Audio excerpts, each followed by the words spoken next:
that is equilibrium established between dissociated particles and undissociated particles is called ionic equilibrium. तो equilibrium यहाँ पर जो हम लोग बात करें कि किनके बीच में स्टेब्लिश हो रहा है, डिसोसिएटेड पार्टिकल्स, दैट इज इस तरीके से अगर हम लोग डिस्कस करें, मान लो कि ए बी कोई एक मॉलिक्यूल है और ये इक्विलिब्रियम में क्या हो रहा है, इसके बीच में डिसोसिएट हो रहा है ए प्लस और बी माइनस। तो यहाँ पर आयनिक में क्या हो रहा है कि ये डिसोसिएटेड पार्टिकल्स हो गए, और डिसोसिएटेड पार्टिकल्स बेसिकली क्या हो गया आपके आयंस, और ये कोई एक मॉलिक्यूल्स हो सकते हैं। यही बेसिक डिफरेंस किसमें होता है, ionic equilibrium and chemical equilibrium. Ionic equilibrium में जो इक्विलिब्रियम स्टेब्लिश होता है ये in between molecules and ions, ये dissociated particle and undissociated particle. वही अगर केमिकल इक्विलिब्रियम की बात करें तो केमिकल इक्विलिब्रियम किसके बीच में स्टेब्लिश होता है, बिटवीन मॉलिक्यूल्स, मींस NH3 का इक्विलिब्रियम किसके साथ हो रहा था, N2 और H2 के साथ। तो ये टॉपिक आयनिक इक्विलिब्रियम यहाँ पर आपको समझना होगा कि यहाँ पर इक्विलिब्रियम सिर्फ आयंस के बीच में नहीं होता है, जैसे बहुत सारे बच्चे के दिमाग में चलता है इक्विलिब्रियम स्टेब्लिश बिटवीन आयंस, वो आयंस नहीं, आयंस और मॉलिक्यूल्स के बीच में बात होता है। तो सबसे फर्स्ट ऑफ ऑल यहाँ पर आयनिक इक्विलिब्रियम में हम लोग आप डिस्कस करेंगे सॉल्यूशन के बारे में। तो बेसिकली आयनिक इक्विलिब्रियम आपको सॉल्यूशन फेज में ही मिलेगा, केमिकल में गैसेस फेज में मिला था जिसके लिए हम लोग केपी वगैरह का कैलकुलेशन कर रहे थे या पार्शियल प्रेशर वगैरह का। यहाँ पर क्या मिलेगा आपको, सॉल्यूशन के फॉर्म। तो सब फर्स्ट ऑफ ऑल सॉल्यूशन को दो पार्ट में डिवाइड करना, सॉल्यूशन को दो पार्ट में डिवाइड करना।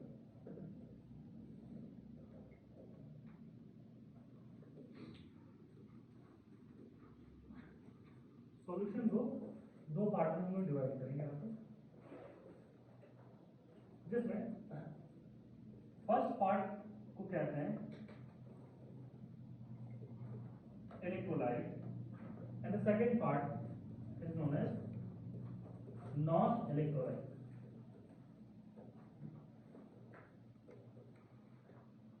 सॉल्यूशन को दो पार्ट में डिवाइड करें, first one is electrolyte and second one is non electrolyte. ये इस वर्ड से होता है जिसे हम लोग पढ़ते हैं कि जो कंडक्टिविटी होती है वो जस्ट बिकॉज ऑफ आयंस या चार्ज कैरियर, आयंस क्या करता है, चार्ज को इधर से उधर ट्रांसफर करता है। तो जहां पर आयंस होते हैं मतलब वो इलेक्ट्रिक क्या करेंगे, कंडक्ट करेंगे, इसलिए एक को क्या नाम रखे हम लोग, इलेक्ट्रोलाइट, और दूसरा नॉन इलेक्ट्रोलाइट। इलेक्ट्रोलाइट किसको कहते हैं, जो कि आयंस में क्या हो जाए, डिसोसिएट हो जाए। तो इलेक्ट्रोलाइट बेसिकली किसको कहेंगे, ठीक है ना, which can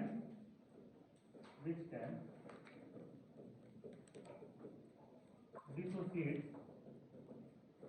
into ions, जो आयंस के फॉर्म में डिसोसिएट कर। नॉन इलेक्ट्रोलाइट किसको कहते हैं, जो आयंस के फॉर्म में डिसोसिएट ना करे, मॉलिक्यूल्स के फॉर्म में कर सकता है, तो विच विल नॉट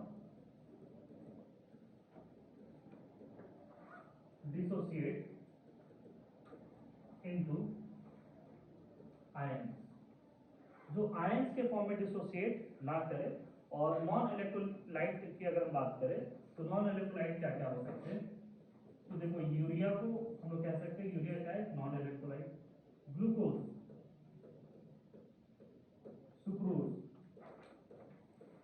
ये सब आयंस के फॉर्म में डिसोसिएट नहीं होते हैं, तो basically they are non electrolytes. Electrolytes उनको कहते हैं जो कि आयंस के फॉर्म में डिसोसिएट करेंगे, जैसे हम लोग कह सकते हैं NaOH,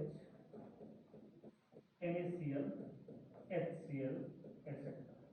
इसके बारे में हमें पता है कि ये Na प्लस और OH माइनस में डिसोसिएट करेंगे, ये Na प्लस और Cl माइनस में, ये H प्लस और Cl माइनस में, ये इसमें डिसोसिएट करता है, इसलिए इसको हम लोग क्या कह रहे हैं, इलेक्ट्रोलाइट। अब हमारे सिलेबस पर आ जाओ। आयनिक इक्विलिब्रियम में नॉन इलेक्ट्रोलाइट के बारे में नहीं पढ़ना, किसके बारे में पढ़ना, इलेक्ट्रोलाइट के बारे में। नॉन इलेक्ट्रोलाइट के बारे में ये भी कह रहे हैं कि ये डिसोसिएट नहीं करेगा, डिसोसिएट नहीं करेगा, तो बेसिकली इसका जो डिग्री ऑफ डिसोसिएशन है दैट इज अल्फा, वो क्या हो जाएगा, ये 0। और ये डिसोसिएट करेगा, तो इसका जो डिग्री ऑफ डिसोसिएशन है वो क्या होगा, मतलब वो नॉन जीरो होगा। सिंपली आप कह सकते हैं कि डिसोसिएशन उसका क्या होगा, नॉन जीरो। ये कुछ हद तक डिसोसिएट करेगा, चाहे वो 1% हो, 2% हो, 5% से लेकर के 90-95% तक की बात कर सकते हैं। मतलब alpha is degree of dissociation, और कह सकते हैं कि ये कितना परसेंट डिसोसिएट होगा। तो इलेक्ट्रोलाइट से ये आयंस में टूटेगा तो ये डिसोसिएट करेगा। ये नॉन इलेक्ट्रोलाइट है, ये डिसोसिएट नहीं करेगा, इसलिए इसका अल्फा क्या हो जाएगा, जीरो। यहाँ पे क्लियर है, यस और नो? तो नॉन इलेक्ट्रोलाइट को आयन के इक्विलिब्रियम में नहीं पढ़ना किसको है, इलेक्ट्रोलाइट। नेक्स्ट टॉपिक लिखना टाइप्स ऑफ इलेक्ट्रोलाइट। नेक्स्ट लिखना types of electrolyte. Types of electrolyte. तो टाइप्स ऑफ इलेक्ट्रोलाइट की बात करें तो ये दो प्रकार के होते हैं, एक होते हैं strong electrolyte and second one is weak electrolyte.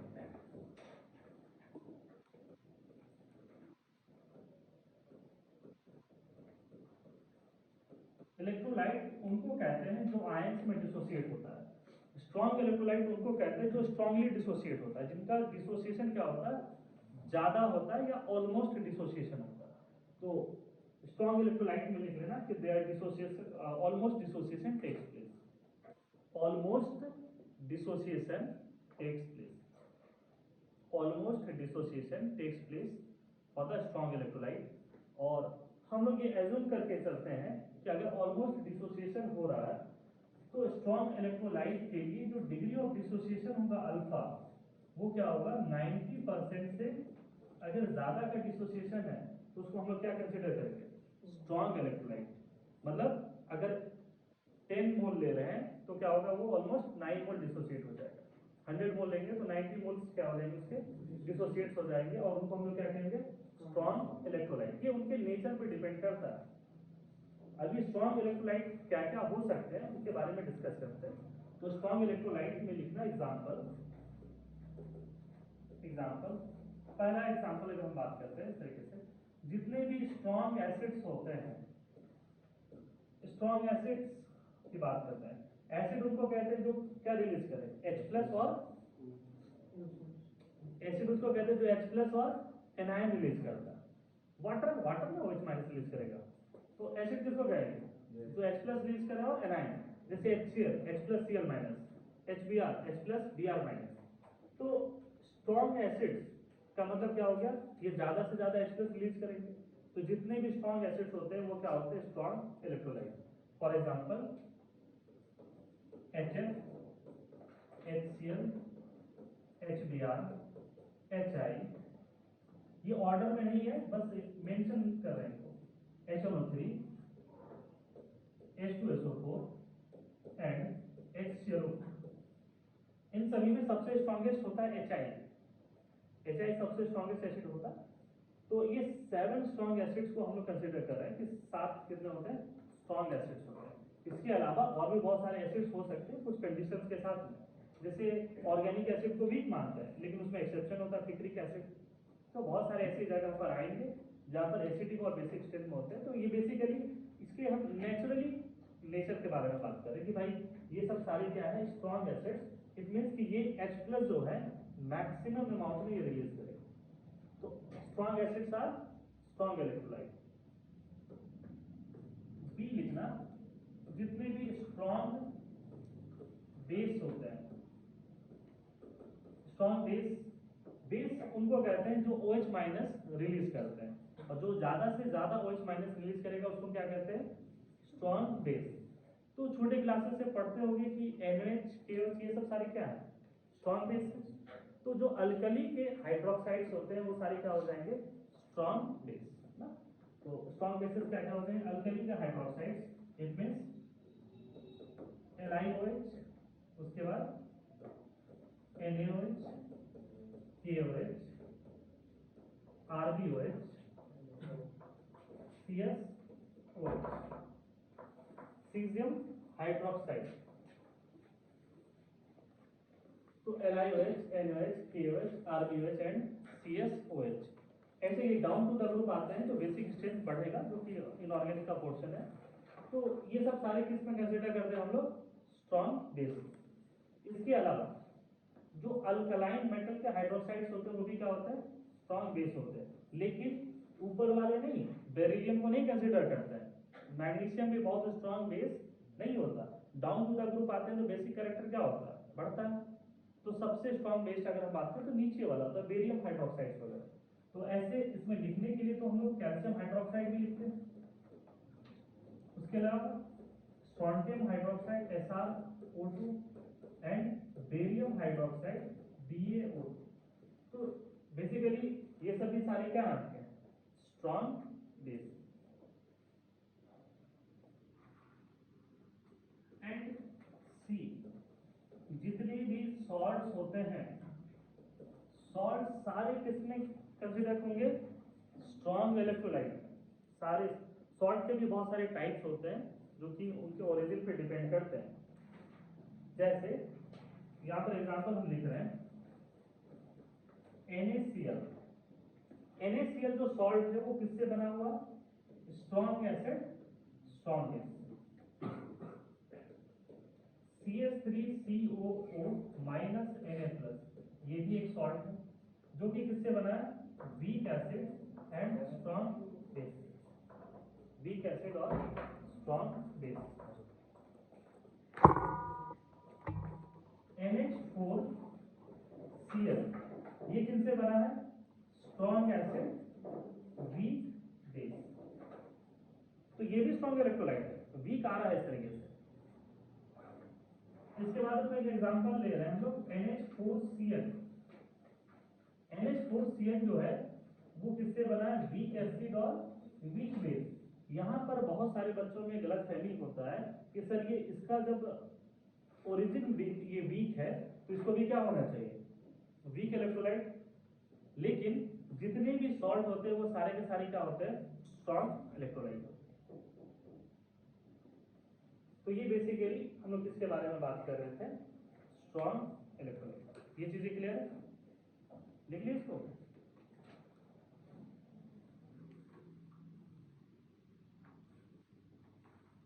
Next देखना, वीक इलेक्ट्रोलाइट्स।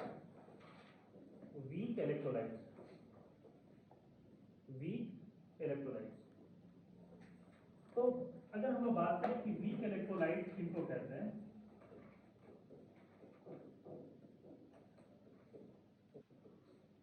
इलेक्ट्रोलाइट जिनका डिसोसिएशन हो लेकिन दे आर वीकली डिसोसिएटेड, उनका डिसोसिएशन बहुत ज्यादा नहीं होता है, डिसोसिएशन कम होता है।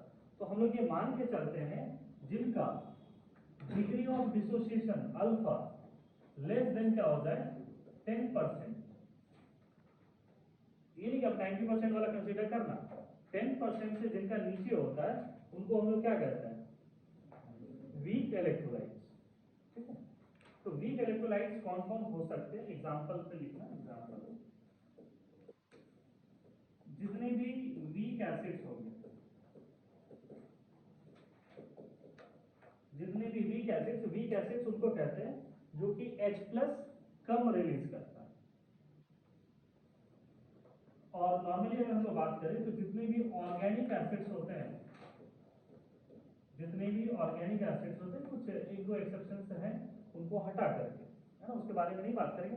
मेजरली अगर हम बात करते हैं तो मेजरली ऑर्गेनिक एसिड्स क्या होते हैं, वीक एसिड्स। ये छोटे लास्ट ईयर पढ़े भी होंगे कि mineral acids are strong acids and organic acids are weak acids.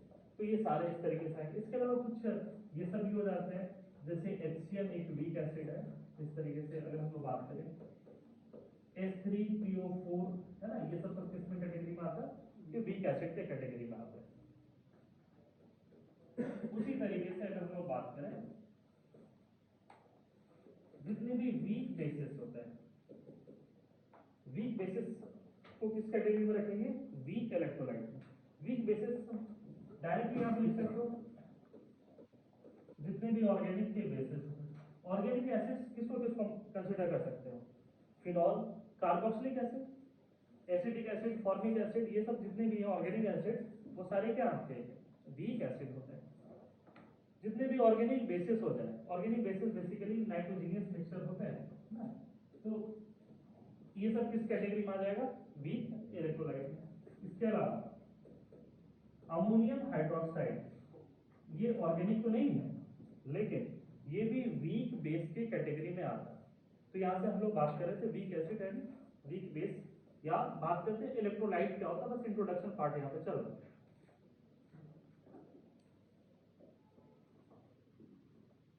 यहाँ तक लिख लिया।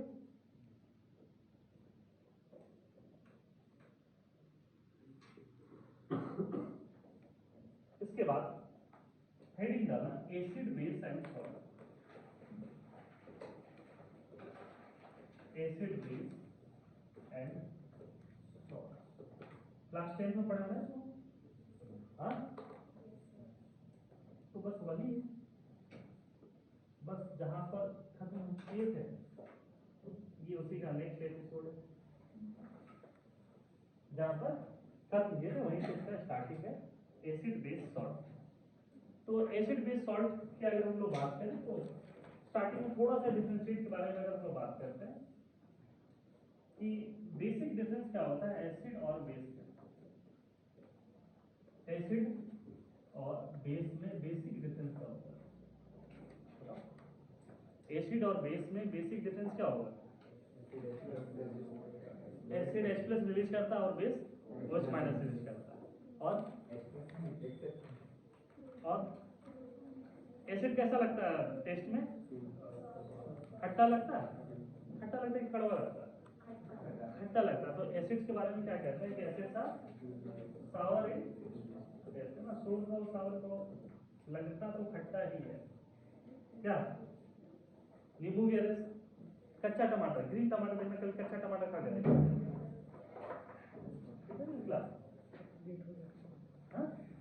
सर वो स्कूल में बुला लिया था मैडम ने।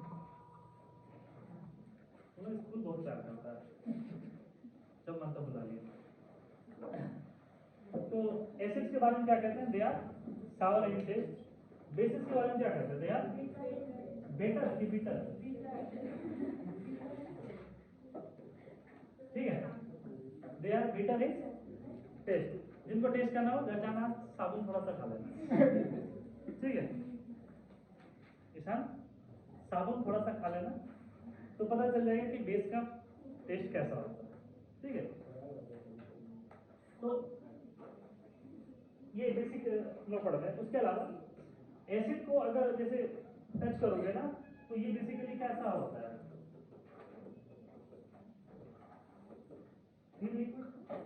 एसिड देखना कि जैसे नींबू का रस हो गया, तो नींबू का रस है ना, जैसे उसको पानी में छूओगे ना तो लगेगा कि बहुत पतला सा एक लिक्विड है। विनेगर ये सब क्या होता है? एक पतला सा लिक्विड है। बेस कैसा होता है? सोपी कह सकते हैं या इसको सेमी विस्कस कह सकते हैं। हाँ? ये सेमी विस्कस होता है, सेमी विस्कस लिक्विड की तरह होता है। अब च्यवनप्राश की तरह, टूथपेस्ट की तरह नहीं होगा विस्कस, लेकिन कैसा होगा? ये सेमी लिक्विड होगा। तो ये इस तरीके से हम लोग बात कर सकते हैं। तो यहाँ तो पुराने जमाने में एसिड बेस को टेस्ट करके बता सकते थे, और लिटमस पेपर था, है ना। लिटमस पेपर का जो चेंज है उस तरीके से हम लोग बात करते हैं कैसे रेड टू ब्लू और ब्लू टू रेड में होता है, इस तरीके से। तो ये कुछ ऐसी चीजें हैं जहां से हम लोग डिफरेंशिएट कर सकते हैं एसिड और बेस। लेकिन अगर मान लो कोई बच्चा है कंसंट्रेटेड H2SO4 टेस्ट करके बताएगा तो क्या होगा? फिर फ्यूचर में दूसरी चीजें टेस्ट करने के लायक नहीं रहेगा। तो इवन केमिस्ट्री लैब में हम बात करें जब टाइट्रेशन वगैरह कर रहे थे तो मेरा एक दोस्त है, वो क्या कर रहा था, ऐसे टेस्ट ट्यूब पकड़ा और बॉटल से ऐसे गिरा रहा था। तो जैसे ही H2SO4 था, H2SO4 बोला जाता है उसको ड्रॉप वाइज लेना है, तो बीटेक कॉलेज में कॉन्फिडेंस आ जाता है, ऐसे सोचा डाल देते हैं। जैसे डाला तो उसमें उंगली में थोड़ा सा गर्म लगा। तो नॉर्मली किसी आदमी का आदत हो ना, कहीं भी उंगली में चोट लग जाए, आग लग जाए, कहीं भी कुछ पे, तो सबसे पहले क्या करते हो? हाथ से पकड़ते। कहीं भी चोट लगता क्या करते हो? हाथ से उसको पकड़ते हैं इस तरीके से। तो जैसे एसिड गिरा वो पकड़ा और उसकी घूम गया उसकी। आज भी उसकी उंगली ये घुमा हुआ है। ये नाखून जो भी उसके बाद में जो भी डेवलप हुए नाखून वो सारे उसी तरीके से, और थोड़े थोड़े छिटके लगते हैं तो हाथ में हल्दी कलर का होता है, वो पूरा स्किन वगैरह सब H2SO4 वो निकाल देता है। हम लोग भी किए थे तो उसमें थोड़ा सा क्या थे, हाँ उंगली में तो नहीं गिरा था, लेकिन H2SO4 के कुछ ड्रॉप जो होते हैं वो हाथ पे इस तरीके से जहां जहां पे गिरा था ना उस तरीके से येलो येलो कलर का ऐसे कुछ असर नहीं करता, बहुत सा गर्म लगता है, लेकिन उसकी उंगली में जैसे गिरा तो वो उंगली उसकी घूम गया। तो ये इसलिए H2SO4 को इस तरीके से अब टेस्ट करके हम लोग नहीं बता सकते, जो कि उसका कंसंट्रेशन था 0.5 m या 0.25 था, मतलब बहुत ज्यादा हाईली कंसंट्रेटेड भी नहीं था। कितना था? 0.5 m था, मतलब 1 लीटर में 49 ग्राम H2SO4 था। ज्यादा था कि कम था? कम था, तो इतना कंसंट्रेशन था। तो ये हाईली कंसंट्रेटेड है, तो इस तरीके से थ्योरेटिकली हम लोग टेस्ट करके नहीं बता सकते कि कौन एसिड है कौन बेस है। इसलिए क्या हुआ कि बहुत सारे वेरियस थ्योरीज हैं, फिजिकल केमिस्ट्री में पढ़ोगे तो 20 से ऊपर 23 थ्योरी है इस तरीके से जो एसिड और बेस को डिफाइन करते हैं। लेकिन हमारे सिलेबस में कितने हैं? टोटल 4 थ्योरी है। आपके एनसीईआरटी में 3 थ्योरी है, Arrhenius theory, Bronsted theory, Lewis theory. इसके अलावा एक और थ्योरी होता है जो इनऑर्गेनिक का पार्ट है, लक्स फ्लड थ्योरी। लक्स साबुन जो है लक्स फ्लड थ्योरी है, बस 5 मिनट का है वो। चारों थ्योरी हम आपको यहाँ पर स्टार्ट करेंगे। तो इनसे एसिड बेस थ्योरी में सबसे पहले लिखना आर्हेनियस थ्योरी। तो ऐसे अब ये बताया नहीं जा सकता है कौन एसिड है कौन क्या है, किसकी एसिडिक स्ट्रेंथ ज्यादा है, इस तरीके से। तो यहाँ से स्टार्ट हम लोग करते हैं आर्हेनियस थ्योरी।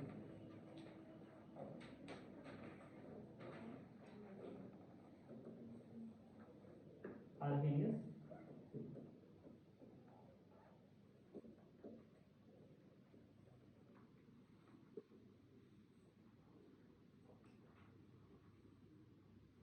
तो आर्हेनियस का कंसेप्ट एकदम क्लियर है। ये कहना चाह रहा है कि एसिड वो सब्सटेंस है जो एक्वस मीडियम में या पानी में क्या रिलीज करे? H+, है ना? तो लिखना acids are the substance, acids are the substance, acids are the substance which releases, acids are the substance which releases H plus ion, H plus ion in aqueous medium or water, in aqueous medium or water। Acid वो substance है जो कि aqueous medium या water में क्या release करे? H+। तो इसी चीज को हम कह रहे हैं कि आइदर ये क्या होगा H+। बहुत सारे बुक में आपको ये भी मिलेगा और इसमें भी कहीं कोई गलती नहीं है, क्योंकि वाटर है तो ये H+ जो यहाँ से रिलीज हुआ, मान लो कि HCl से रिलीज हुआ, तो अगर HCl से अगर H+ रिलीज हुआ तो वो थोड़ी ऐसे कि पानी में घूमता रहेगा, और जो H+ है वो किससे कंबाइन हो जाएगा? वाटर से। तो जितना H+ के नंबर्स होंगे उतना ही किसका नंबर्स हो जाएगा? H3O+ के। इसको हाइड्रोनियम आयन कहते हैं। तो अकॉर्डिंग टू आर्हेनियस, किसी बुक में ये भी लिखा हुआ है कि the substance which liberates H+ और H3O+ hydronium ion in aqueous medium और water is known as acid. क्या कहेंगे इसको? एसिड। जैसे एग्जांपल के तौर पे बात करें, HCl एक्वस,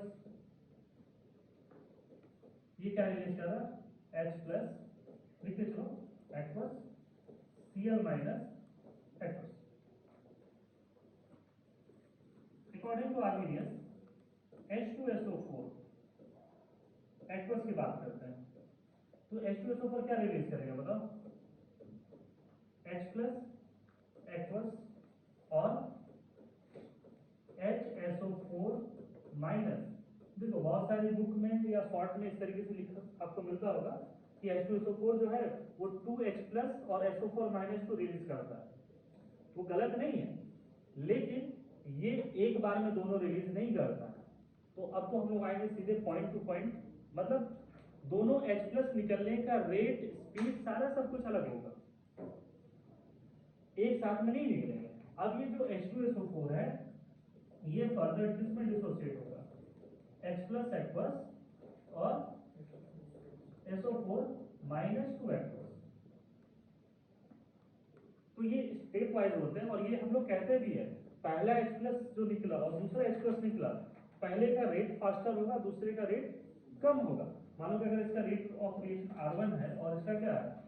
R2 है, मतलब ज्यादा क्या, बहुत ज्यादा होता है। इसीलिए हम लोग इसको यहाँ पे क्या कहते हैं? स्टेप वाइज कहते हैं। अगर मान लो किसी आदमी का, किसी इंसान का मोतियाबिंद का ऑपरेशन है, तो एक ही बार में दोनों आंख का ऑपरेशन तो नहीं हो सकता, कर दोगे? हाँ, तो पहले एक आंख का ऑपरेशन होता है, फिर 6 महीने के बाद डॉक्टर बुलाते हैं, फिर दूसरे आंख का ऑपरेशन करते हैं इस तरीके से। लेकिन ऐसा नहीं कि बुलाए तो आओ ठाकुर पैसा दे दो दोनों का, ऐसा नहीं कि डॉक्टर आए दोनों आंख का ऑपरेशन कर दे, ऐसा नहीं होता। दोनों पे क्या होगा, स्टेप वाइज होता है इस तरीके से। तो ये चीजें क्लियर है। एक और एग्जांपल लेते हैं ऑर्गेनिक का, एसिडिक एसिड, विनेगर CH3COH, ये एक्वस है, H प्लस एक्वस, और ये क्या हो जाएगा CH3COO माइनस एक्वस। ये इसलिए लिखे, अगर किसी के पास में हाइड्रोजन यहाँ पर दिख रहा है कि सर ये 3 हाइड्रोजन है, लेकिन ये हाइड्रोजन नहीं रिलीज करेंगे, जो रिलीज करने वाले हाइड्रोजन अलग होते हैं। ये सब एन फैक्टर में भी बताए होंगे कि एन फैक्टर क्या होता है एसिड्स का, number of replaceable H plus, मतलब ये नहीं कि नंबर ऑफ H प्लस, जो रिप्लेस करने लायक है, तो रिप्लेस यही होता, कार्बन से जुड़ा हुआ हाइड्रोजन एसिडिक नहीं होता, तो ये जल्दी आसानी से नहीं निकलता। तो यहाँ पर देखो टोटल 4 हाइड्रोजन है, लेकिन निकला कितना, सिर्फ एक, इसलिए इस एग्जाम्पल के लिए। तो अकॉर्डिंग टू आर्गेनियस, जो भी H प्लस रिलीज करेगा एक्वस मीडियम में, उसको क्या कह देंगे, एसिड। सिमिलरली बेस के लिए लिखना, आर्गेनियस बेस के लिए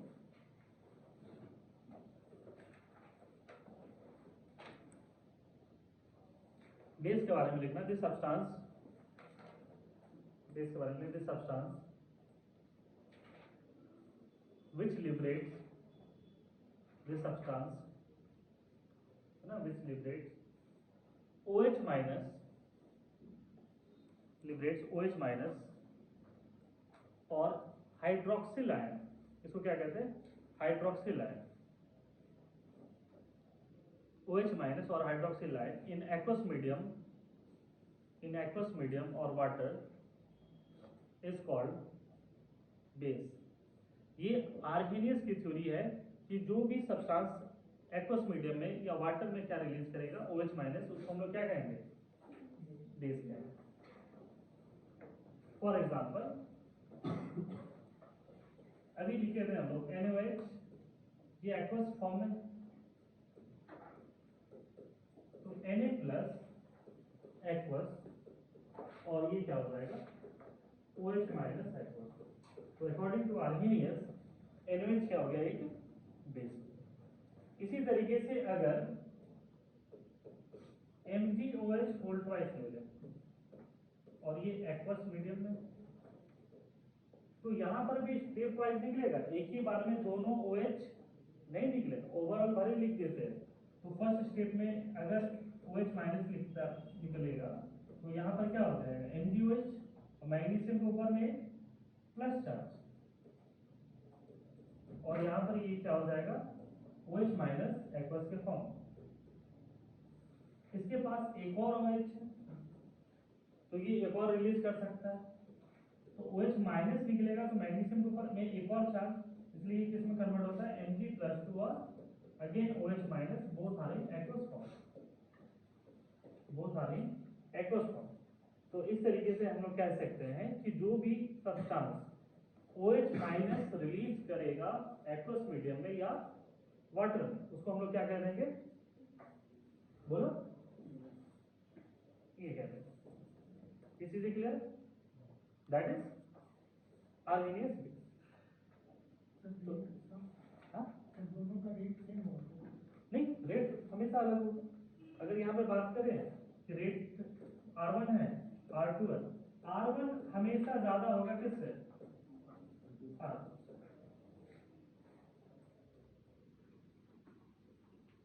एक बोलो सर एग्जांपल बताइए।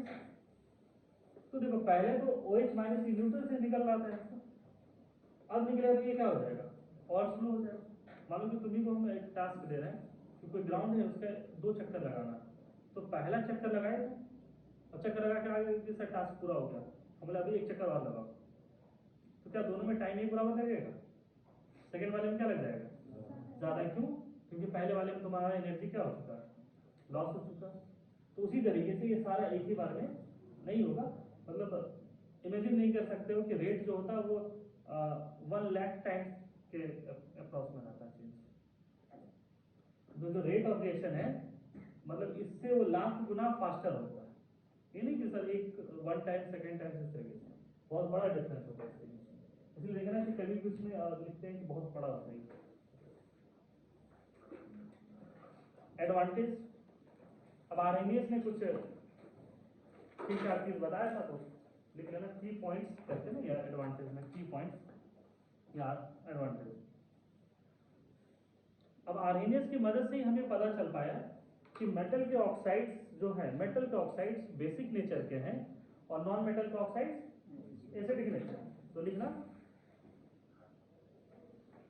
एडवांटेज में लिखना by this theory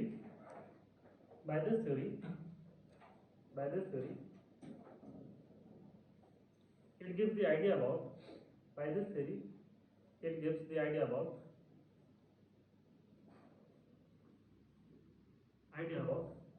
acidic and basic natures of oxides of non-metal and metal respectively, ये कहना चाह रहा है कि जो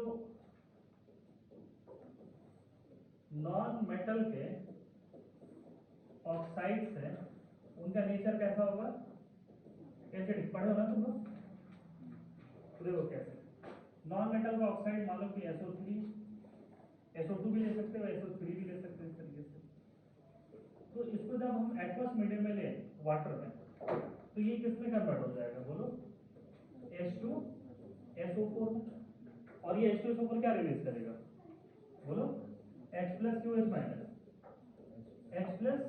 तो यहां से क्या समझ में आया हमें कि जो नॉन मेटल के ऑक्साइड्स हैं उनका नेचर कैसा है, एसिडिक है।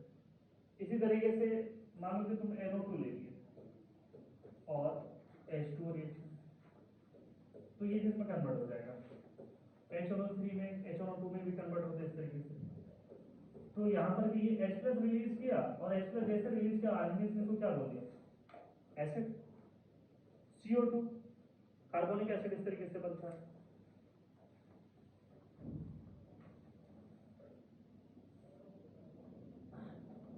उसी तरीके से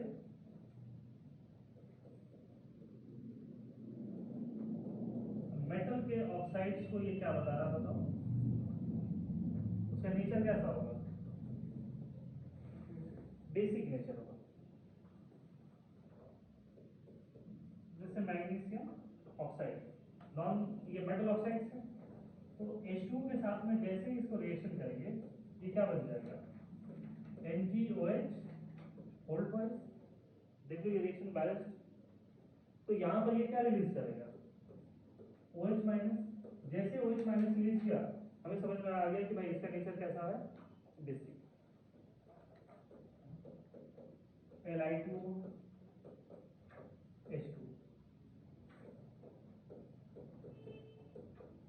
2 मोल्स ऑफ LiOH, ये भी क्या रिलीज कर देगा, OH माइनस। लिथियम एक क्या आता मेटल है, तो मेटल का ऑक्साइड्स का नेचर क्या होगा, बेसिक। तो आरएनएस ने इन सब चीजों को बताने में थोड़ा सा हेल्प किया।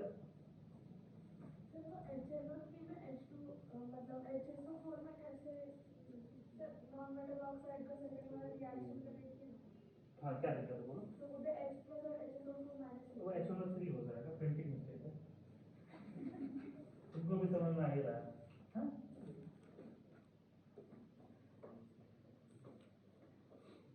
तो फर्स्ट बेंच वाले बच्चे को नहीं दिखाई दिया, हाँ?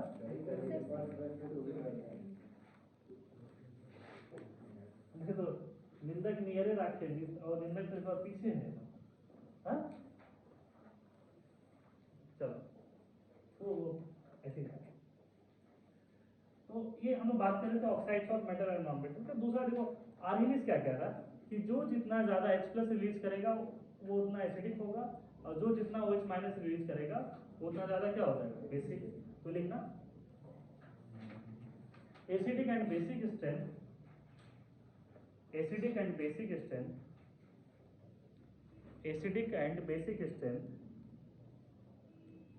acidic and basic strength depends upon the amount of H plus and OH minus, depends upon the amount of H plus and OH minus liberated by them. जो जितना H plus रिलीज करेगा वो उतना एसिडिक, जो जितना OH minus release करेगा वो उतना क्या हो जाएगा, बेसिक. लिखना लिमिटेशन, है ना, लिमिटेशन. आर्हेनियस की थ्योरी में बहुत सारा लिमिटेशन था, और इसी लिमिटेशन के बाद में कौन सा थ्योरी आया, ब्रॉन्स्टेड की थ्योरी आया. फिर ब्रॉन्स्टेड की थ्योरी में थोड़ा लिमिटेशन आया, तो सबसे बेस्ट थ्योरी किसको माना जाता, लेविस की थ्योरी. तो सबसे बड़ा लिमिटेशन क्या है, आर्हेनियस को पानी से खेलना बहुत पसंद है. पानी से बाहर जा रहा तो उसको एसिड बेस मान ही नहीं रहा.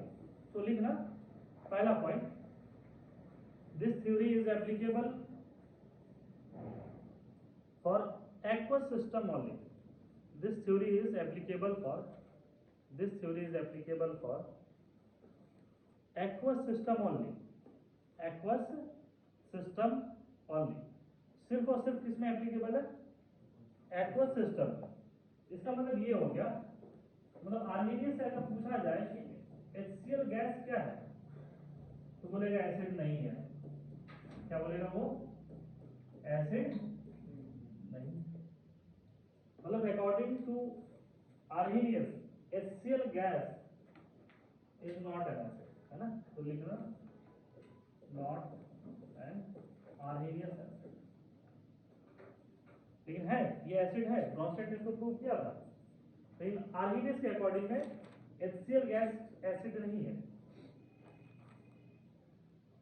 HCl गैस आर्हेनियस एसिड ये नहीं है. तो ये उसका लिमिटेशन हो गया. दूसरा, सेकंड लिखना, this theory is related with H plus and OH minus only. This theory is related with H plus and OH minus only. ये थ्योरी किससे रिलेटेड है, H plus और OH minus. इसका मतलब है कि जिसके पास H plus नहीं है उसके बारे में कुछ बोल ही नहीं पाएगा. मतलब ये बता नहीं पाएगा कि AlCl3 जो है ये एसिड है, तो कैसे एसिड है. AlCl3 क्या होता है, एसिड है, तो ये बता नहीं पाएगा. ये पढ़ा है ना, लेविस एसिड. हाँ नहीं, पूरा ऑर्गेनिक खत्म हो गया. फिडलक्राफ्ट रिएक्शन, फिडलक्राफ्ट डिसैलिनेशन, उसमें लेविस एसिड यूज करते हैं. तो वही उसी से NH3 को देख करके आर्हेनियस क्या बोलेगा, भाई इसके पास H है तो क्या होना चाहिए, एसिडिक. लेकिन NH3 के पास तो OH नहीं है, फिर भी ये क्या है, एक बेस है. तो आर्हेनियस इन सब चीजों को बताने में क्या हो गया, फेल कर. तो यहाँ से आर्हेनियस की कहानी समाप्त. और आर्हेनियस की खत्म हुआ, वहीं से स्टार्टिंग किसका होगा, ब्रॉन्स्टेड.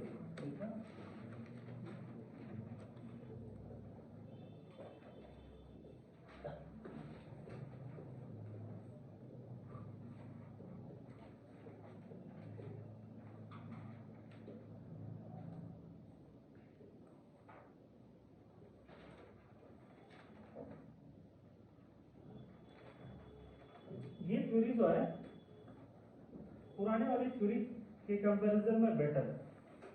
कभी कभी ऐसे भी ऑर्डर पूछ सकता है कि कौन सा थ्योरी बेटर है. तो आर्हेनियस की तुलना में ब्रॉन्स्टेड ज्यादा सही है, पढ़ने में भी आसान है, ये कुछ बोलता ही नहीं. सिंपल ये क्या कहना है इसका, ब्रॉन्स्टेड का, कि जो प्रोटॉन मीन्स H प्लस, जो प्रोटॉन डोनर है वो क्या हो जाएंगे, एसिड. और प्रोटॉन एक्सेप्टर जो है वो क्या हो जाएंगे. बस इतना ही काफी है. आपसे पूछ सकता है what is Brønsted acid and Brønsted base. तो जो प्रोटॉन डोनर है वो क्या हो जाएगा, एसिड. जो प्रोटॉन एक्सेप्टर है वो बेस हो जाएगा.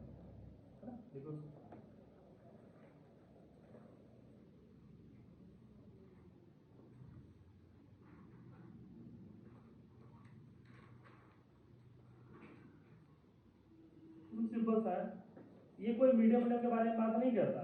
मतलब क्या हो गया, according to Bronsted HCl gas क्या हो जाएगा, एसिड। तो ये इसमें हम मीडियम में नहीं बात करेंगे, सीधे HCl की बात करेंगे। HCl क्या कर रहा है, H प्लस रिलीज कर रहा है, और ये क्या हो जाएगा, Cl माइनस। तो इसको हम लोग क्या कह सकते हैं, ये क्या हो गया, एसिड। सिमिलरली H2SO4 ले, H2SO4 H प्लस रिलीज करेगा तो वो भी क्या हो जाएगा, एसिड हो जाएगा। अभी कोऑर्डिनेट बॉन्ड में ये चीजें हम पढ़ाए आपको कि NH3 है और H प्लस के साथ में इसका रिएक्शन कराते हैं तो ये किस में कन्वर्ट होता है, NH4 प्लस अमोनियम। तो बेसिकली यहाँ पर क्या होगा, ये प्रोटॉन को क्या किया, accept, and proton acceptors are Bronsted base. Bronsted theory clear है, यस और नो। मीडियम से कोई मतलब नहीं है इसका।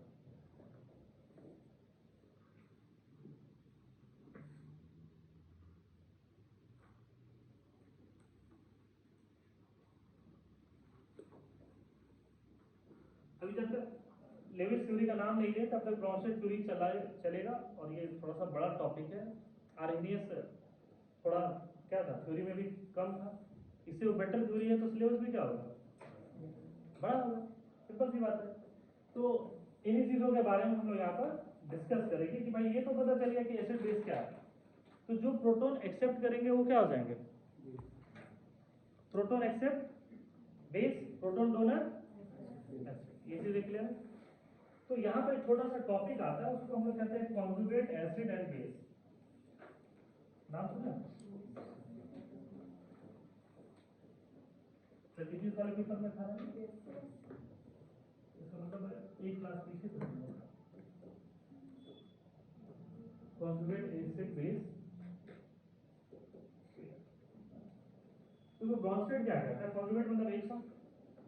ब्रॉन्स्टेड कहता है कि कोई भी एसिड या बेस वो किस में एग्जिस्ट करेगा, पेयर में एग्जिस्ट करेगा। अगर कोई एसिड है तो उसका कॉन्जुगेट बेस होगा, अगर कोई बेस है तो उसका क्या होगा, कॉन्जुगेट एसिड होगा। ये किसका कहना है, ब्रॉन्स्टेड का।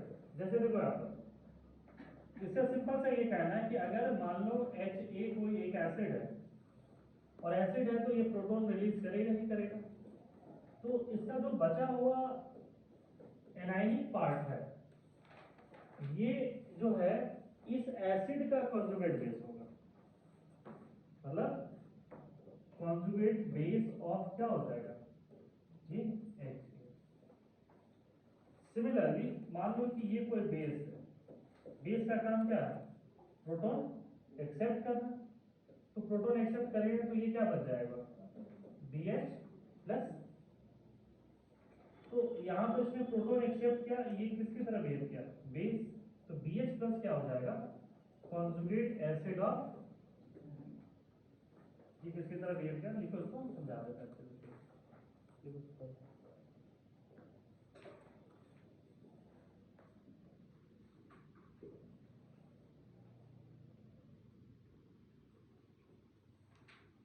कॉन्जुगेट एसिड को Ca और कॉन्जुगेट बेस को Cb हम लोग हमेशा कोड वर्ड में यूज करते हैं, CaC।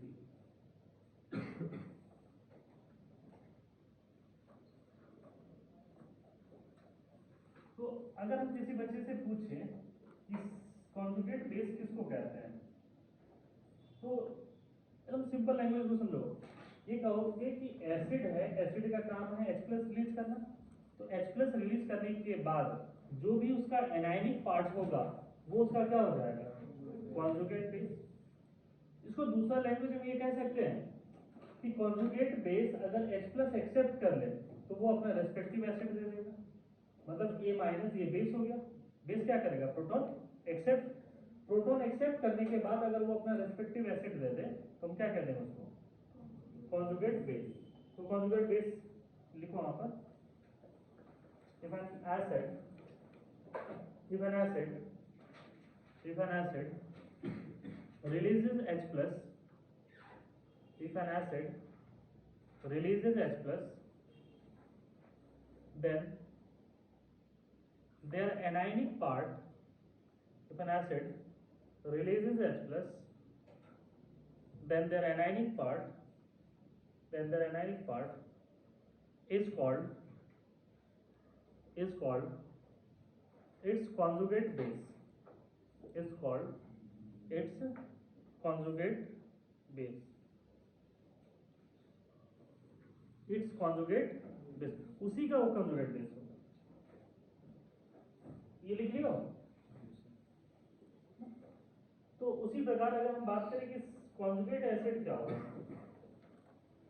कॉन्जुगेट एसिड, तो बेस अगर कोई प्रोटॉन एक्सेप्ट करता है किस में कन्वर्ट हो जाएगा, कैटायन में, तो कैटायनिक पार्ट को क्या कह देंगे, conjugate acid.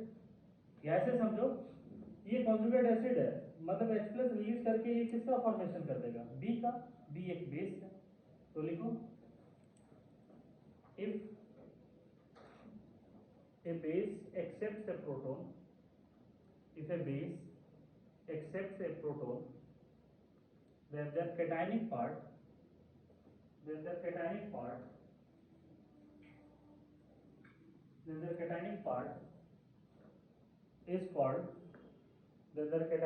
is called its conjugate, cationic part is called its conjugate acid, conjugate।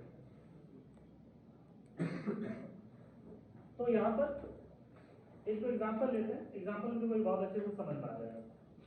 Water का नेचर कैसा होता है, तो अकॉर्डिंग टू ब्रॉन्स्टेड अगर ये H प्लस रिलीज करता है तो यहाँ बच क्या जाएगा, OH माइनस। तो according to Bronsted OH minus क्या है, कॉन्जुगेट बेस ऑफ किसका, बोलो H2। ये क्या हो जाएगा, इसका एक कॉन्जुगेट बेस। नेक्स्ट मान लो H2O न्यूट्रल है, तो अगर ये प्रोटॉन एक्सेप्ट कर रहा है, ये यहाँ पे किसकी तरह बिहेव किया, एसिड, ये प्रोटॉन एक्सेप्टर है तो किसकी तरह बिहेव करेगा, बेस की तरह। तो अगर H2O प्रोटॉन एक्सेप्ट कर ले, ये किस में कन्वर्ट हो जाएगा, H3O प्लस। तो हम कह सकते हैं कि H3O प्लस क्या है, conjugate acid of water, means ये कॉन्जुगेट एसिड ऑफ क्या हो जाएगा, H2। CaCb समझ में आया सभी बच्चों को, यस और नो। एक और एग्जांपल लेते हैं, अमोनिया है, अगर ये H प्लस रिलीज कर जाए तो बचेगा क्या, NH2 माइनस। तो इस केस में अमोनिया किसकी तरह बिहेव कर रहा है, एसिड की तरह, है ना। किया है, पहले भी देखे होंगे इसके रिएक्शन, बर्थ रिडक्शन में देखे होंगे, है ना, कुछ इस तरीके के रिएक्शन सब में देखे होंगे कि कैसे ये अपना प्रोटॉन रिलीज करता है, ग्रिग्नार्ड ग्रेडिएंट भी करता है इस तरीके से। तो जो NH2 माइनस हो गया, ये एक बेस है, कॉन्जुगेट बेस किसका, बोलो NH3।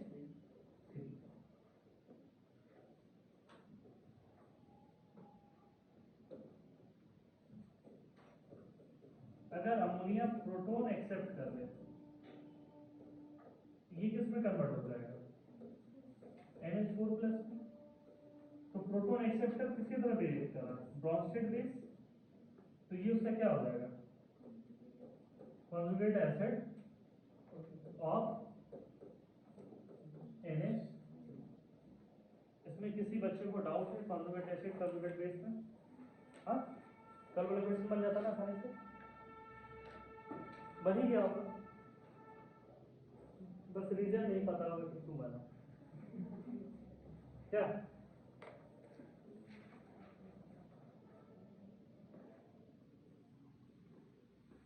लिख लीजिए इसको, क्वेश्चन लिखना, right Ca and Cb for the following species, right Ca and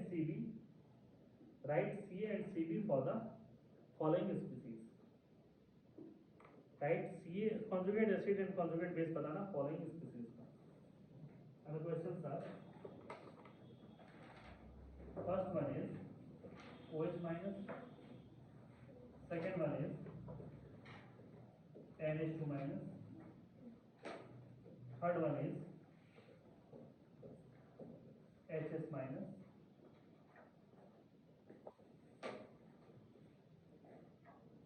fourth one is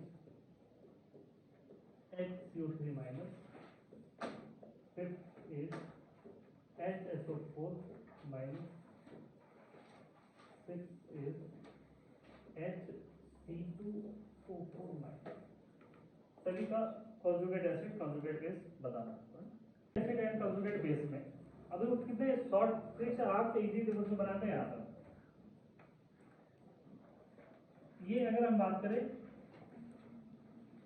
तो OH अगर एसिड की तरह बिहेव करेगा तो H प्लस रिलीज करेगा, तो इसके बाद ये बच क्या जाएगा O माइनस टू क्या हो जाएगा conjugate base of OH minus. इसमें प्रोटॉन एक्सेप्ट करा दो, क्या बच जाएगा H2O, ये क्या हो जाएगा conjugate acid of OH minus. समझ में आई ये चीज।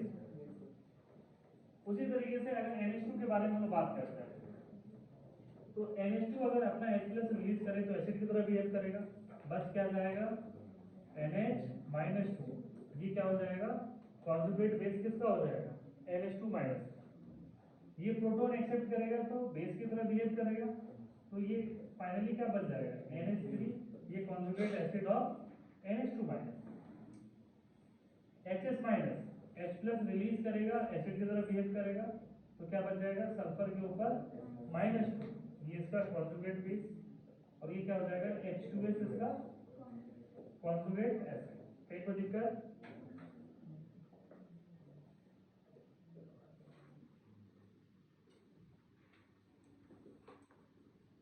तो ये HCO3 माइनस अगर ये H प्लस रिलीज करेगा तो बस क्या आ जाएगा CO3 माइनस 2, ये क्या हो जाएगा कॉन्जुगेट बेस। प्रोटॉन एक्सेप्ट करेगा तो बेस की तरह होगा, तो ये क्या हो जाएगा H2CO3, ये conjugate acid of HCO3 minus. HSO4 minus अगर ये H प्लस रिलीज करेगा तो बस क्या जाएगा SO4 माइनस 2, ये उसका conjugate base. H plus add करा दो, क्या बन जाएगा H2SO4, ये क्या हो जाएगा कॉन्जुगेट एसिड। HC2O4 माइनस एक H प्लस रिलीज करेगा तो बस क्या जाएगा C2O4 माइनस ऑक्सीडेट आयन, इसका क्या हो जाएगा कॉन्जुगेट बेस। प्रोटॉन एक्सेप्ट कर दे H2C2O4, इसका क्या हो जाएगा कॉन्जुगेट एसिड। तो कॉन्जुगेट एसिड कॉन्जुगेट बेस में देखो सभी आंसर मिलना चाहिए बच्चे का। अब लग रहा है आसान टॉपिक था, चोरी नहीं करना चाहिए कल एग्जाम में। हाँ चोरी नहीं सर, मैम जब पिछला दिन बताई थी सर कि इसमें H प्लस डाल देना और फिर H माइनस हटा देना, तो बस वही करना ही था। वही करके आ जाओ। ठीक, थैंक यू। तो ये कॉन्जुगेट एक कॉन्जुगेट एसिड एंड बेस के बारे में हम लोग डिस्कस कर रहे हैं। तो अब हम बात करेंगे acidic and basic strength. Topic लिखना acidic and basic strength.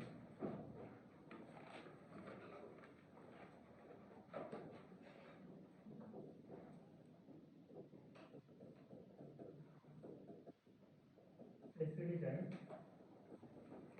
Basic strength, ये बेसिकली ब्रॉन्स्टेड के लिए हम पढ़ने वाले हैं अभी यहाँ पर। फिर लेवल्स का अलग होगा, फिर अलग तरीके से होगा। तो देखो यहाँ पर acidic and basic strength basically compare करने वाले हैं, और कंपैरिजन के दो तरीके होते हैं, एक होता है क्वालिटेटिव एनालिसिस, एक होता है क्वांटिटेटिव एनालिसिस। क्वालिटेटिव एनालिसिस में बस हम लोग कंपेयर करते हैं कि ये ज्यादा होगा ये कम होगा। क्वांटिटेटिव एनालिसिस में क्वांटिटी के अकॉर्डिंग कहते हैं कि ये ज्यादा हुआ तो इतना होगा, कम है तो इतना। ये चीजें क्लियर है। अगर हम कहते हैं कि मालूम कि किसी एसिड के बारे में कि HI is more acidic then HCl, ये क्या होगा क्वालिटेटिव एनालिसिस। अगर हम कहते हैं कि pKa of HI is 0.65 and HCl is 1.35, और अभी बताएंगे आप लोगों को कि pKa कम होता है तो एसिडिक स्ट्रेंथ क्या होता है ज्यादा। तो क्वांटिटी के अकॉर्डिंग बता रहे तो क्या हो रही है क्वांटिटेटिव एनालिसिस। दो बच्चे के बीच में कंपैरिजन करते हैं कि A is better than B, qualitative analysis.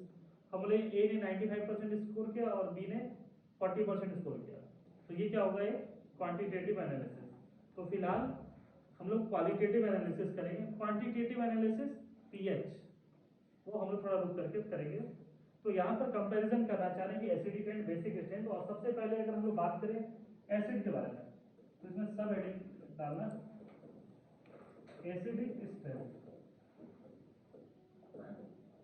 Acidic strength के बारे में अगर कंपेयर करें तो मान लो He कोई एक एसिड है, तो ये क्या होगा, H+ में टूटेगा और A- है।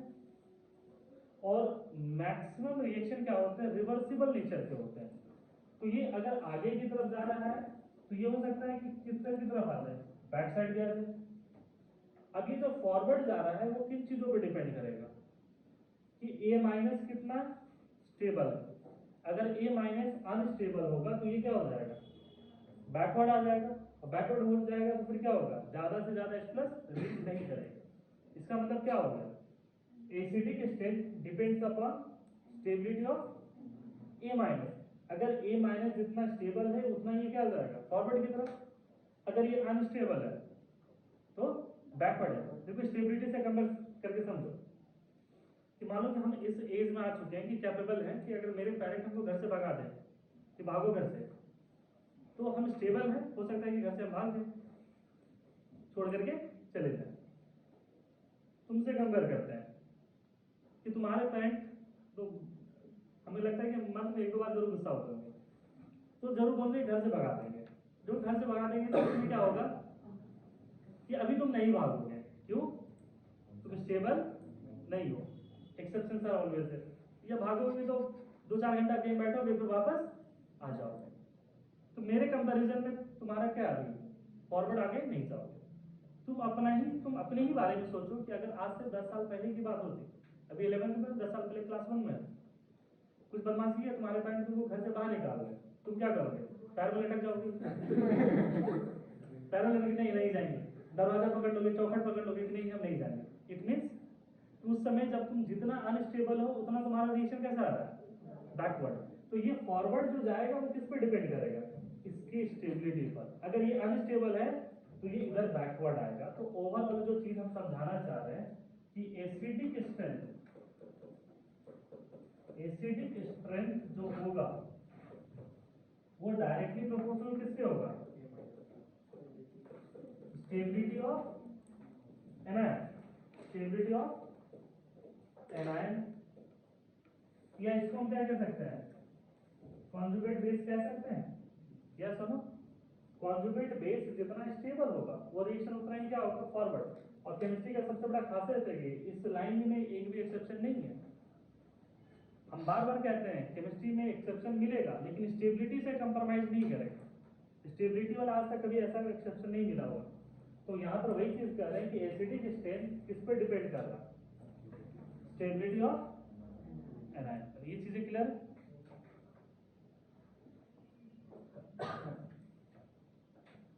तो अब बात आएगा कि सर एनायन की स्टेबिलिटी कैसे पता चलेगा, तो उसके नीचे लिखना स्टेबिलिटी ऑफ एनायन 2 चीजों पर डिपेंड करता है। Stability of anion is directly proportional, 2 चीज पर आपको ध्यान में रखना होगा कि स्टेबिलिटी ऑफ एनायन किन चीजों पर डिपेंड करता है। तो stability of anion is directly proportional to electronegativity of atom having negative charge. लिखते चलो फिर हम समझाएंगे, एक्सप्लेन करेंगे। Stability of anion is directly proportional to stability of electronegativity of atom having negative charge. And the second point, size of atom having negative charge. 2 factors याद रखना है stability of anion, एक इलेक्ट्रोनेगेटिविटी और दूसरा size factor. लिख लिया इसको। अब इसको हम लोग समझाते हैं। एसिडिक स्ट्रेंथ कंपेयर करना है CH4 NH3 H2O और H+। H+ रिलीज होने के बाद बच क्या जाएगा, F-। H+ रिलीज होने के बाद क्या बच जाएगा, OH-। लिख रहे हैं OH- लेकिन नेगेटिव चार्ज किसके ऊपर होगा, ऑक्सीजन के ऊपर। NH3 में में H प्लस निकलेगा तो बच क्या जाएगा? तो ये नेगेटिव किसके ऊपर है? नाइट्रोजन। और यहाँ पर ये क्या हो गया? CH3 minus. अगर हम बात करें पॉलिंग स्केल से तो electronegativity of carbon is 2.5, nitrogen 3, ये 3.5 और ये याद करो हम बोले थे 0.5 पे एक ही लगा देता। तो इलेक्ट्रोनेगेटिविटी किसका ज्यादा? फ्लोरीन का। तो अगर हम यहाँ पे बात करें कि सबसे ज्यादा स्टेबल या इलेक्ट्रोनेगेटिविटी किसका? फ्लोरीन का। तो ये कुछ ऐसा, ये कुछ ऐसा और ये कुछ ऐसा। Means F minus is more stable then OH minus, OH minus is more stable then NH2 minus and it is more stable then CH3 minus. किसी को दिक्कत? देखो सभी के ऊपर नेगेटिव चार्ज ज्यादा है, लेकिन जो ज्यादा इलेक्ट्रोनेगेटिव है वो इलेक्ट्रोनेगेटिव का मतलब क्या होगा? Tendency to attract shared pair of electron toward itself, मतलब इसकी टेंडेंसी ज्यादा है अपने तरफ इलेक्ट्रॉन रखने की। तो जिसकी इलेक्ट्रोनेगेटिविटी ज्यादा होगा वो नेगेटिव चार्ज को क्या करेगा? ज्यादा अच्छे से रख पाएगा। और जिसकी इलेक्ट्रोनेगेटिविटी कम है और उसके ऊपर नेगेटिव चार्ज आता है तो वो क्या हो जाएगा? अनस्टेबल। ऐसे समझो कि मानो कि ये जैसे 4 बच्चे हैं और चारों बच्चे की एक समान पिटाई हो जाए, तो पिटाई के बाद भी हो सकता है कि एक बच्चा भगत सिंह की तरह मुस्कुराता है क्या? इसका मतलब उसकी इलेक्ट्रोनेगेटिविटी क्या है? ज्यादा है। एक बच्चा है जो पिटाई से पहले ही रोना स्टार्ट कर दे, वो क्या है? CH3 माइनस, मतलब ये हाईली अनस्टेबल। तो एनायन की स्टेबिलिटी पर एसिडिक स्टेट डिपेंड करता है। तो इन सब में सबसे ज्यादा एसिडिक कौन है? HF, ये एसिड होता है। वाटर न्यूट्रल, ये बेस, और CH3 ये उससे भी खतरनाक बेस। तो ये पहला लाइन समझ में आया? Electronegativity of atom having negative charge वाला।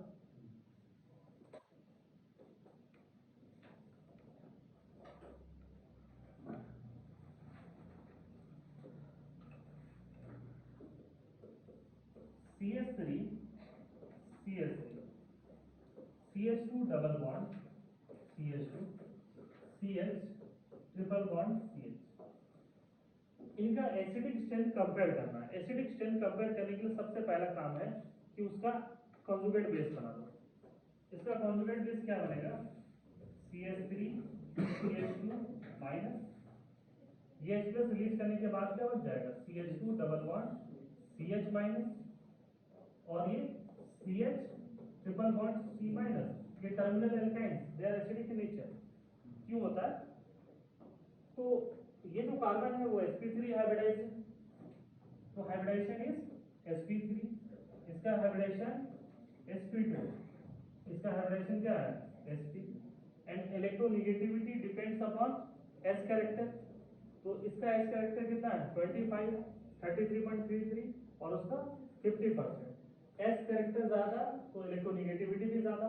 तो अगर हम बात करें पॉलिंग स्केल से तो sp कार्बन की इलेक्ट्रोनेगेटिविटी कितना होता है?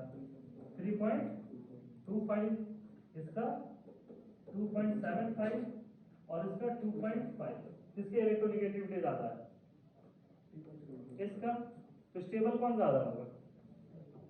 तो ये alkyne is more acidic than alkene and alkene is more acidic than alkane. यही ऑर्डर लगा लो ऊपर, चाहिए कल की क्वेश्चन में भी था। तो एक क्लास पीछे थे तुम लोग, या तुम्हारा स्कूल एक क्लास आगे?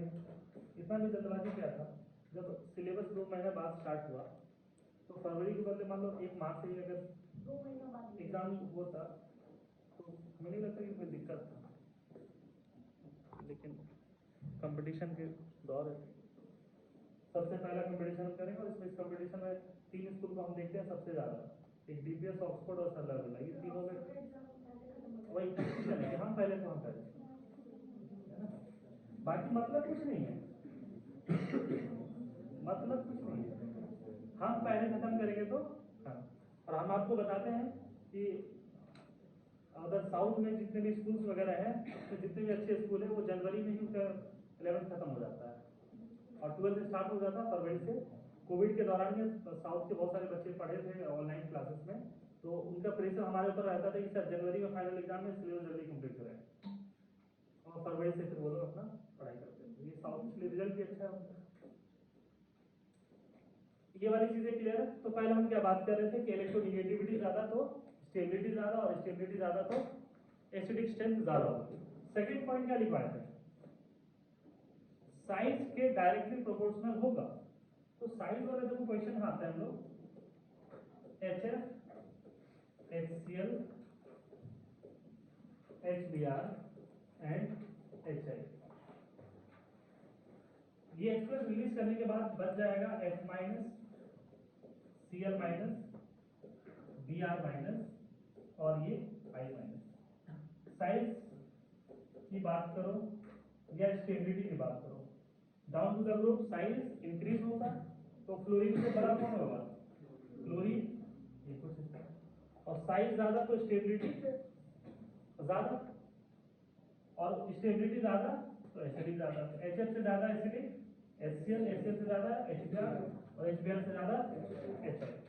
इसको ऐसे समझो कि फ्लोरीन सभी के ऊपर चार्ज एक बराबर है, तो फ्लोरीन का साइज छोटा है तो इसके ऊपर नेगेटिव चार्ज।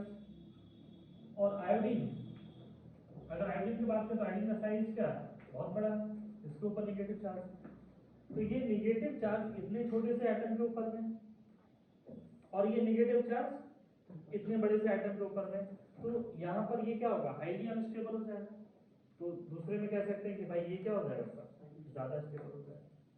तो ये चीजें क्लियर है या सुनो, किसी बच्चे को डाउट इसमें, डाउट क्रिएट करो, कोई डाउट नहीं। सर ऊपर वाले एग्जांपल में मुझे हाँ वही वही मतलब डाउट क्रिएट करो। ऊपर में क्या लिखवाए कि इलेक्ट्रोनिगेटिविटी ज्यादा तो स्टेबिलिटी ज्यादा।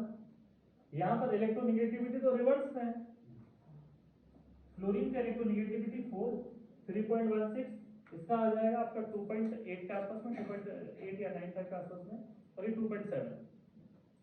मतलब इलेक्ट्रोनिगेटिविटी तो डिक्रीज कर रहा है, तो फिर स्टेबिलिटी ऑर्डर यहाँ पर कैसे हो गया। तो एक लाइन लिखना होता है, size factor dominate over electronegativity. Size factor किस पर डिपेंड कर जाएगा, इलेक्ट्रोनिगेटिविटी पर डोमिनेट करेगा। डाउट क्लियर तुम्हारा। सर ऊपर एक एग्जांपल था उसमें तो इलेक्ट्रोनेगेटिविटी आप ले दिए थे। अभी तुम क्या लिखवा है, पढ़ो तो सही। Size factor dominate over electronegativity, size factor dominate over electronegativity. Chemistry में तो यही तो है, तो कोई एक फैक्टर आएगा तो वो डोमिनेट कर जाएगा। मतलब कोई पेशेंट है, उसको बहुत गंभीर बीमारी है, डॉक्टर पास नहीं जाता, डॉक्टर सबसे पहले उसके बीपी का ट्रीटमेंट करेगा, उसकी शुगर का ट्रीटमेंट करेगा, बाद में बाकी डिजीज देखेगा, क्योंकि ये फैक्टर डोमिनेट करेगा। मानो किसी आदमी को ऑपरेशन करना है, तो जब तक उसका बीपी नॉर्मल नहीं होगा डॉक्टर ऑपरेशन कर देगा उसको, चाहे वो पेशेंट किसी भी कंडीशन में हो जाए। तो कुछ फैक्टर डोमिनेट करते हैं, तो यहाँ पर वही लिखवाएं, size factor dominate over electronegativity. और सुनो, पीरियोडिक टेबल में एक चीज बताए थे कि अक्रॉस द पीरियड अगर हम बात करते हैं तो Z इफेक्टिव में बहुत ज्यादा चेंज नहीं होता है, इफेक्टिव न्यूक्लियर चार्ज में बहुत ज्यादा चेंज नहीं होता है। फ्लोरीन और क्लोरीन के बारे में तो बार बार डिस्कस करते हैं कि फ्लोरीन और क्लोरीन का Z इफेक्टिव ऑलमोस्ट सेम है, लेकिन क्लोरीन का साइज बड़ा है, इस तरीके की चीजें डिस्कस करते हैं। तो यहाँ पर एक और एग्जांपल आता है, H2O का कंपैरिजन H2S से, ये H प्लस रिलीज करेगा तो बच क्या जाएगा, OH माइनस, और ये HS माइनस। तो इलेक्ट्रोनिगेटिविटी तो ऑक्सीजन का ज्यादा है 3.5, सल्फर का 2.5, लेकिन अगर हम बात करेंगे साइज का तो साइज किसका, तो अगर एसिडिक स्ट्रेंथ की बात करें कौन ज्यादा है, तो पढ़े होगे वाटर न्यूट्रल है और H2S एसिडिक है, तो साइज फैक्टर डोमिनेट करता है। देखो अभी कुछ डाउट है, हम जितना बोले क्रिएट करने डाउट उतना ही करना है, ज्यादा डाउट क्रिएट नहीं करोगे ना। और भी डाउट है,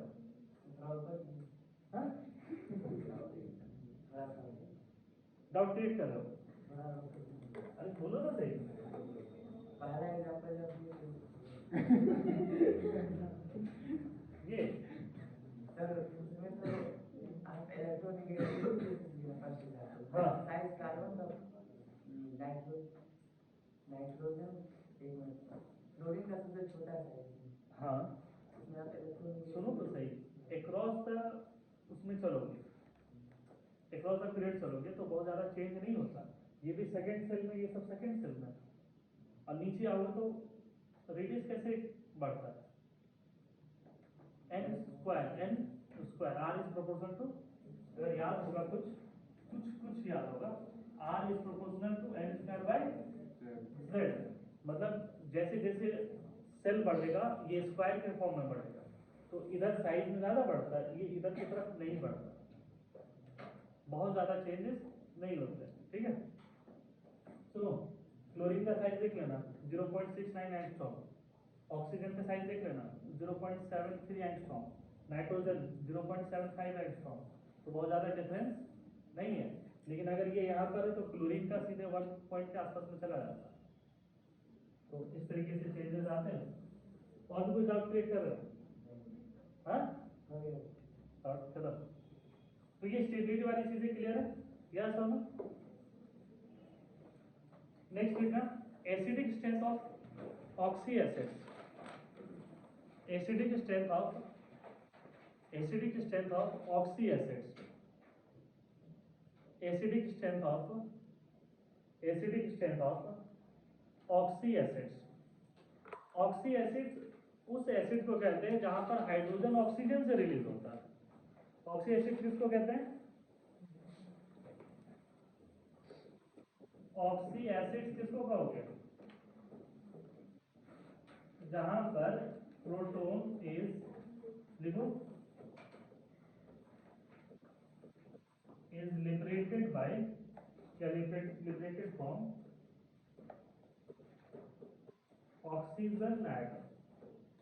जो ऑक्सीजन एटम से रिलीज होते हैं उसको हम लोग ऑक्सी एसिड्स की कैटेगरी में रखते हैं। देखो, सल्फ्यूरिक एसिड का स्ट्रक्चर याद है?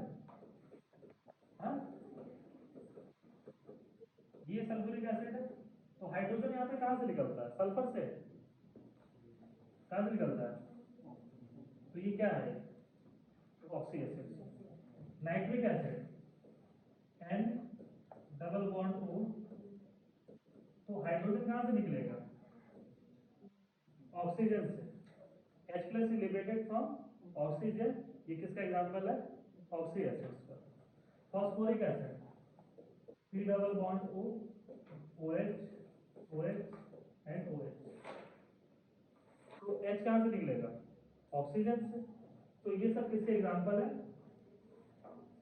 Oxy acid. लिखो जल्दी,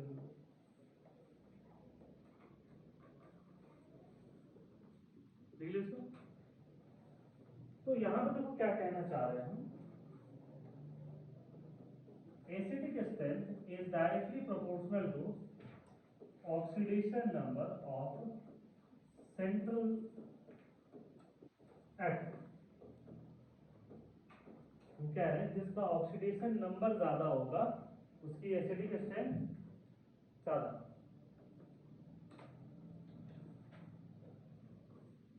फॉर एग्जाम्पल, अगर हम कंपेयर करते हैं H2SO3 और H2SO4 का, तो इसका ऑक्सीडेशन नंबर 4, इसका ऑक्सीडेशन नंबर 6, कौन ज्यादा एसिडिक? जिसका ऑक्सीडेशन नंबर ज्यादा उसकी एसिडिक स्ट्रेंथ ज्यादा। इसका भी रीजन है स्टेबिलिटी ऑफ एनाइन ही है। अगर ये H प्लस रिलीज करता है तो देखो इसके स्ट्रक्चर ये कुछ ऐसा होगा, H2SO3 H प्लस रिलीज हुआ तो ये स्ट्रक्चर, और ये O माइनस है और OH। तो बताओ इन दोनों एनाइन में कौन ज्यादा स्टेबल है? ये वाला ज्यादा स्टेबल है या ये वाला ज्यादा स्टेबल? नेगेटिव एनाइन स्टेबल कब होते हैं? जब इलेक्ट्रोनेगेटिव एटम उसमें ज्यादा जुड़ते हैं। जैसे इसमें 2 ही है इस तरीके से, इसमें कितना विड्रॉ करने के लिए? 3। कौन ज्यादा स्टेबल? मान लो कोई डूब रहा है, उसको 2 आदमी खींचे और 3 आदमी खींचे, स्टेबिलिटी कहाँ पे ज्यादा होगा? तो ये निगेटिव है, और निगेटिव का ये क्या कर रहा है? विड्रॉ कर रहा है, तो हम कहेंगे कि ये ज्यादा है, और ये स्टेबल ज्यादा है, एसिडिक ज्यादा।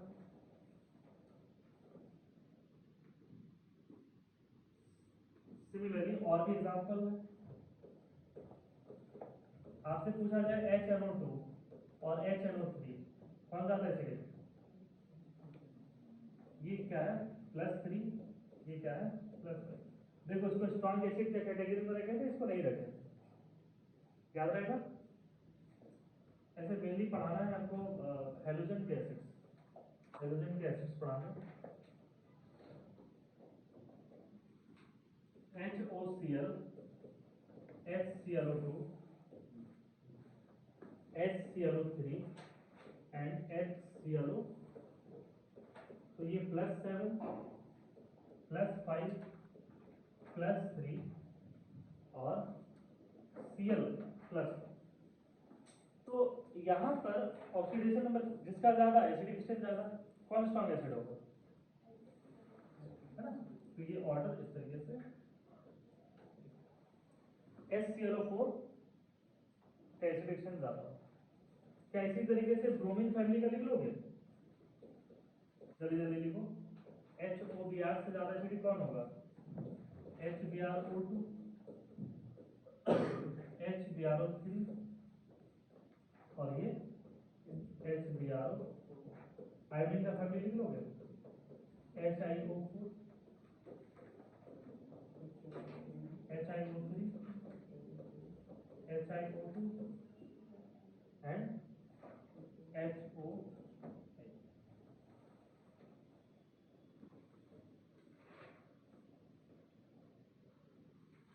तो यहाँ हम क्या करें कि एसिडिक स्टेट उसका ज्यादा होगा जिसका ऑक्सीडेशन नंबर ज्यादा होगा, with one exception.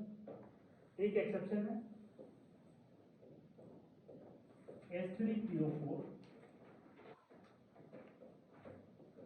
H3PO3 and H3PO, ये +1 फॉस्फोरस +3 +5। ऑक्सीडेशन नंबर ज्यादा किसका, इसका, लेकिन इसका एसिडिक स्टेट उल्टा होगा। एसिडिक स्टेट रिवर्स होता है, ये एनाइन की स्टेबिलिटी में होता है, क्रॉस कंजुगेशन के कुछ फॉर्मेट आते हैं।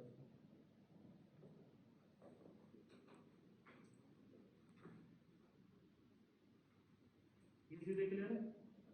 अब एक ऐसा केस है कि मान लो कि दो एसिड है, दोनों का ऑक्सीडेशन नंबर सेम है, तो फिर कैसे कंपेयर करोगे।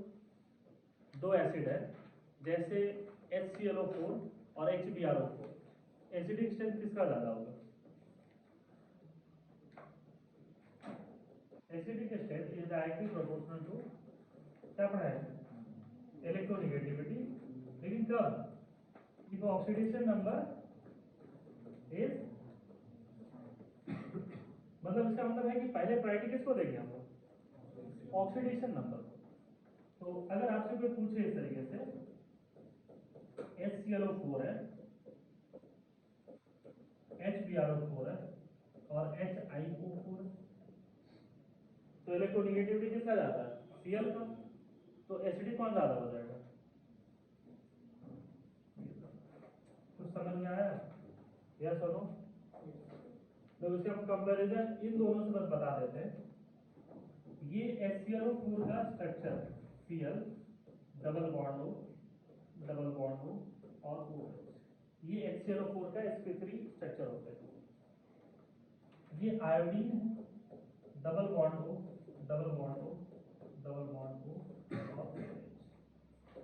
यहाँ पर हाइड्रोजन अगर यहाँ से रिमूव होता है तो इसके ऊपर निगेटिव चार्ज आएगा, यहाँ पे क्या आएगा, निगेटिव। और एसिडिक स्ट्रेंथ किस पर डिपेंड करता है, एनाइन की स्टेबिलिटी पर। अब ये एनाइन ज्यादा स्टेबल होगा कि ये ज्यादा स्टेबल होगा, तो बाकी सारी चीजें तो सेम है, डिफरेंशिएट किसके बीच में, आयोडीन और क्लोरीन। तो क्लोरीन यहाँ पर क्या होगा, ऑक्सीडेशन नंबर इसका क्या है, मतलब सेम है, और इसकी इलेक्ट्रोनेगेटिविटी क्या है, ज्यादा है, तो ये यहाँ पर ज्यादा स्टेबल।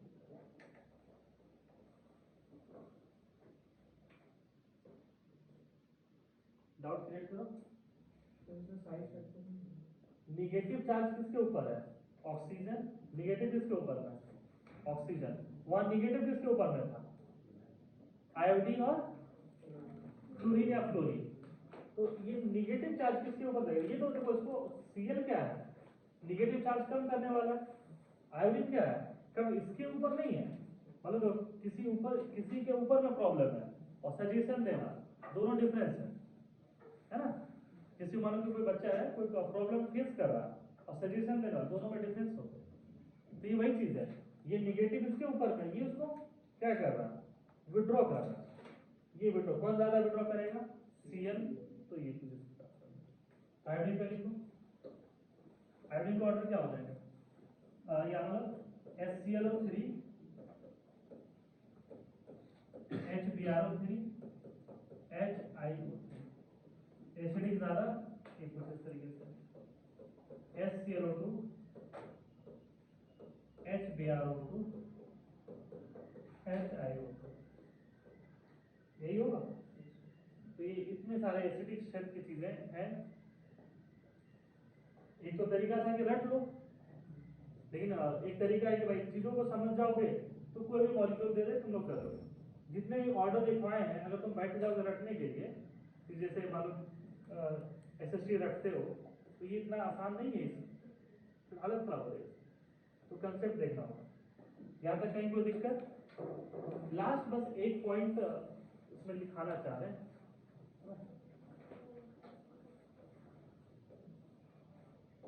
प्लीज खत्म हुआ है, तुम नहीं खत्म हो क्या?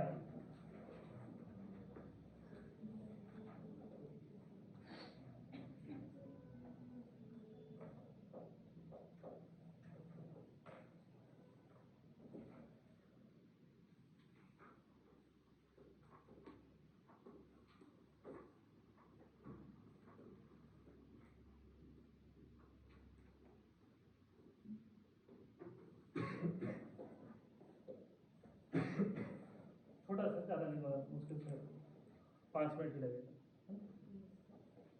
तुम थक गए तो हम क्या रहेगा, हम नहीं थकते हैं। ये क्या कह रहे हैं कि जो एसिड स्ट्रॉन्ग होगा, मीन्स लिखना स्ट्रॉन्ग एसिड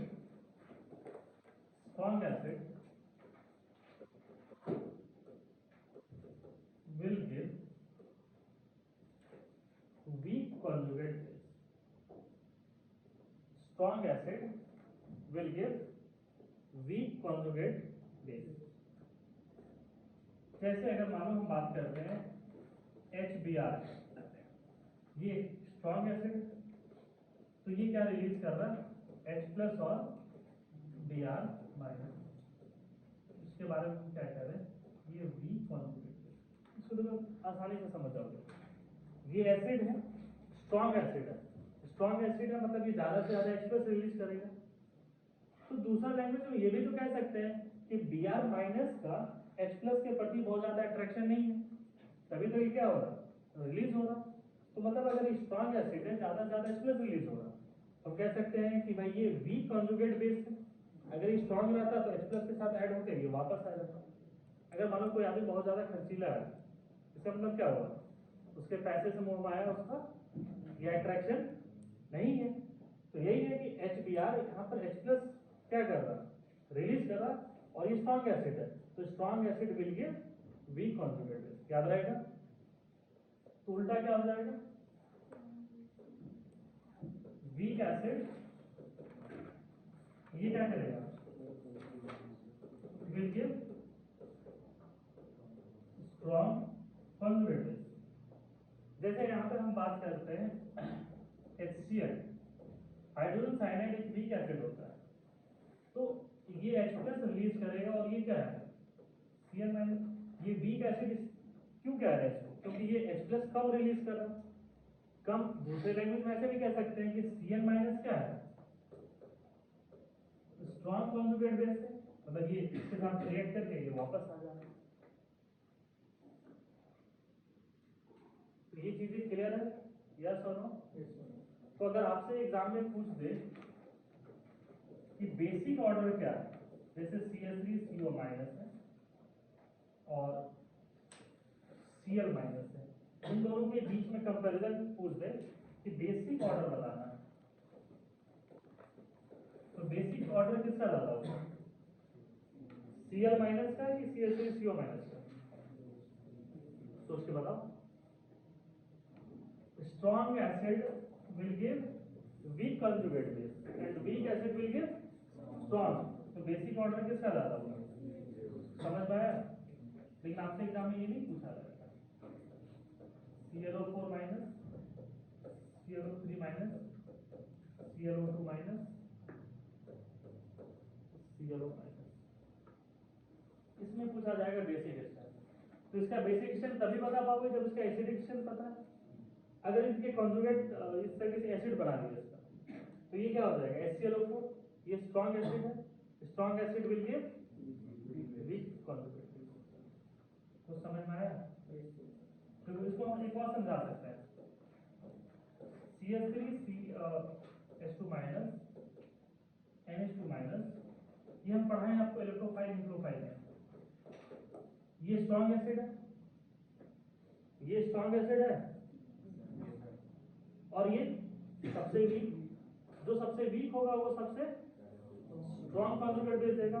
तो न्यूक्लियोफिलिक ऑर्डर क्या था? याद आ रहा है कुछ? हम क्या बोले थे? न्यूक्लियोफाइल क्या होता है? ऑर्गेनिक में न्यूक्लियोफाइल, फिजिकल में बेस, और इनऑर्गेनिक में लिगेंड। ये तीनों का नेचर क्या होता है? एक जैसा। ये चीजें क्लियर है ना? तो आज की सेवा समाप्त। अगले क्लास में लेविस